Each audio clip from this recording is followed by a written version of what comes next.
Je ne m'adresserai pas vraiment au ministre de l'AT parce que le ministre de l'AT a fait déjà son travail. Il a rendu sa copie.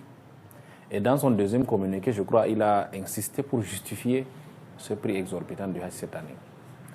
Donc, je ne le crois pas en train de réfléchir à comment réduire le prix du Hajj. Je ne le pense pas.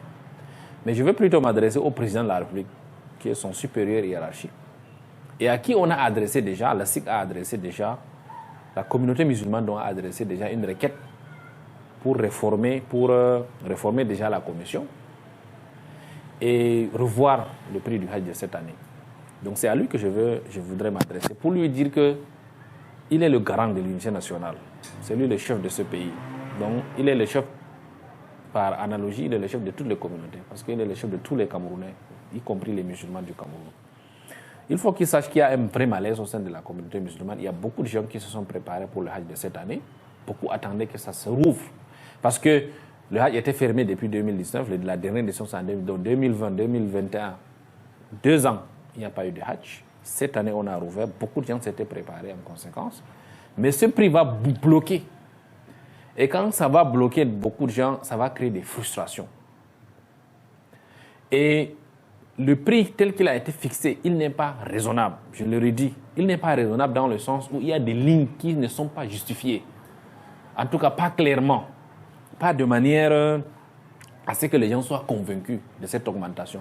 S'il y avait une augmentation et que c'était impeccable, c'était quelque chose qu'on a justifié aisément, tout le monde allait comprendre. Mais le problème est que cette augmentation n'est pas compréhensible, n'est pas raisonnable cette année.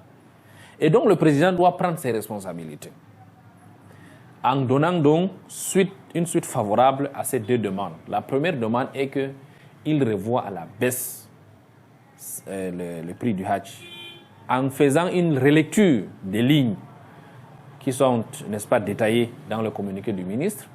Donc on peut renégocier beaucoup de choses à l'intérieur. Donc s'il demande des gens pour négocier, il y aura certainement une délégation que la SIC va enverra, la communauté va envoyer des gens pour parler avec le MINAD ou avec les responsables saoudiens en vue de renégocier certains services, certaines lignes de ce communiqué-là. Deuxièmement, en donnant une suite favorable également pour la réforme de la commission.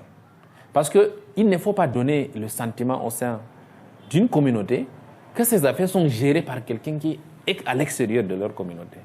Ce n'est pas bon pour la cohésion nationale.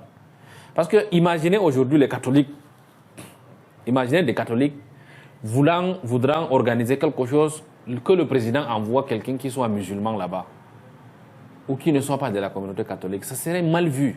Ça ne serait pas bien. On n'a pas encore atteint le niveau de la compréhension de la République en sorte qu'on ne fasse plus de frontières entre ce qui est musulman, ce qui ne l'est pas, ce qui est catholique, ce qui ne l'est pas, ce qui est protestant ou ce qui ne l'est pas. C'est un niveau en fait de compréhension populaire qu'il faut atteindre dans l'imaginaire collectif, qu'il faut atteindre d'abord pour faire ce genre de choses. À ce niveau, moi je suis dans la communauté et je lis la communauté. Quand je lis au sein de la communauté, il y a un vrai malaise dans le fait que c'est quelqu'un qui n'est pas de la communauté, qui gère cette affaire-là et que c'est une affaire privée de la communauté. Donc il y a un vrai malaise, il faut corriger ça.